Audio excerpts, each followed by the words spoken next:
हरे कृष्णा, राधे राधे। दोस्तों, स्वागत है आपका हमारे चैनल शिखा भक्ति धारा में। आप सभी लोगों को सावन में पड़ने वाली पुत्रदा एकादशी की हार्दिक शुभकामनाएं। एकादशी तिथि का बहुत अधिक महत्व होता है।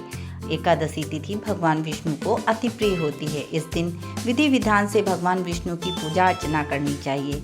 हर माह में 2 बार एकादशी तिथि पड़ती है, एक तो कृष्ण पक्ष में और एक बार शुक्ल पक्ष में। साल में कुल 24 एकादशियां पड़ती हैं। सावन एकादशी का उपवास रखने से व्यक्ति का भाग्योदय भी होता है, जिसके प्रभाव से धन लाभ, सुख समृद्धि और यश कीर्ति की प्राप्ति होती है। इस व्रत को विधि पूर्वक करने से संतान संबंधी सभी समस्याओं का समाधान होता है और संतान को सुबुद्धि व उत्तम स्वास्थ्य प्राप्त होता है। विशेषकर जिन दंपतियों को संतान प्राप्ति की इच्छा होती है, वे श्रद्धा पूर्वक इस व्रत का पालन करते हैं। इस एकादशी व्रत से न केवल संतान सुख प्राप्त होता है, बल्कि समस्त पापों का क्षय भी होता है। पुत्रदा एकादशी का व्रत एक सच्चे भाव और संयम के साथ किया जाए तो भगवान विष्णु की कृपा से सभी मनोकामनाएं पूरी होती हैं। पुत्रदा एकादशी व्रत रखने से न केवल वर्तमान में संतान की रक्षा होती है, बल्कि आगत संतान को भी आयुष्य की प्राप्ति होती है। विशेषकर उन दंपतियों को भी संतान सुख प्राप्त होता है जिनके संतान नहीं है। इस व्रत से भगवान विष्णु की कृपा और आशीर्वाद प्राप्त होता है, जो परिवार की समृद्धि और खुशहाली के लिए महत्वपूर्ण होता है। आपको हम इस एकादशी में पूजा किस प्रकार करनी है ये बताते हैं। तो वीडियो शुरू करने से पहले अगर आप चैनल में नए हैं तो चैनल सब्सक्राइब कर लें और आने वाली वीडियो की जानकारी चाहते हैं तो बेल आइकन का बटन प्रेस कर दें, ताकि नई वीडियो की जानकारी मिल सके। और वीडियो को लाइक व शेयर करना बिल्कुल ना भूलें। तो चलिए शुरू करते हैं।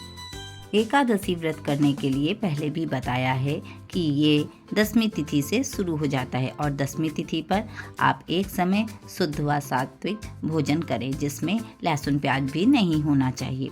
सूर्यास्त होने के बाद अन्न भी नहीं खाना चाहिए और ब्रह्मचर्य का पालन करते हुए भूमि पर ही शयन करना चाहिए। और फिर एकादशी वाले दिन प्रातः उठकर ब्रह्म मुहूर्त में ही स्नान कर लेना चाहिए। अगर संभव हो तो किसी नदी या सरोवर में स्नान कर लें। अगर संभव ना हो तो घर पे ही गंगा जल या आंवला रस डालकर स्नान करें। फिर साफ व स्वच्छ कपड़े पहनें। हो सके तो पीले रंग के ही कपड़े धारण करें, क्योंकि काले व नीले रंग के कपड़े पूजा में वर्जित है। याद रखें कि इस दिन आप झाड़ू ना लगाएं, क्योंकि कहा जाता है कि व्रत रखने वाले को इस बात का ध्यान रखना चाहिए कि उसके हाथों से किसी जीव को पीड़ा ना हो।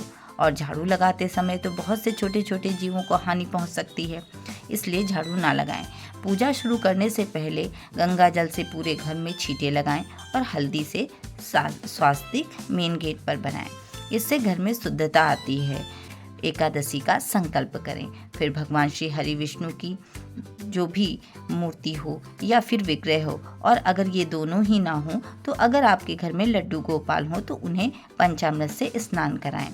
फिर पीले वस्त्र धारण कराएं। प्रभु पीतांबरधारी होते हैं, इसलिए उन्हें पीला वस्त्र ही धारण कराएं। सुंदर श्रृंगार करें, सुगंधित चंदन भी लगाएं। इसके बाद भगवान श्री हरि के आगे घी का दीपक भी प्रज्वलित करें और उस दीपक का भी पूजन करें। फिर धूप दीप अर्पित करें और भोग में भगवान को तुलसी दल अर्पित करें। याद रखें, तुलसी दल 10वीं तिथि को ही तोड़ लेना चाहिए, क्योंकि एकादशी तिथि पर तो देवी तुलसी भी श्री हरि के लिए एकादशी का उपवास रखती हैं और उन्हें एकादशी के दिन न जल देना चाहिए और न ही तोड़ना चाहिए। फिर भगवान को तांबूल, पुंगी, फल आदि अर्पित करें।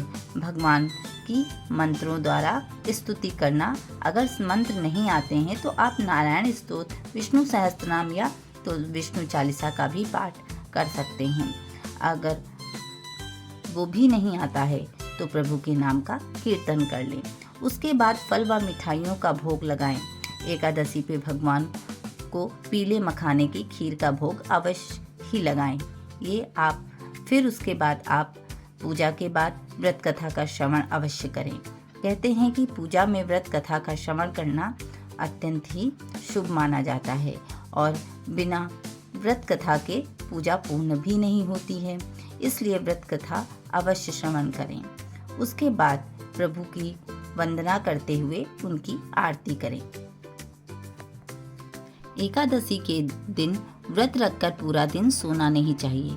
इसमें फलाहार खाएं। अगले दिन द्वादशी को व्रत पारण का जो समय बताया है उसी समय में व्रत को खोलना चाहिए ताकि व्रत का पूर्ण फल मिल सके। भगवान की पूजा अर्चना करके प्रभु श्री हरि की कृपा पाकर सभी मनोकामनाएं पूर्ण हो, ऐसी भावना के साथ अब हम आपसे विदा ले रहे हैं। वीडियो अच्छा लगा हो, वीडियो पसंद आया हो तो प्लीज़ लाइक करें, शेयर करें और सब्सक्राइब करें। राधे राधे।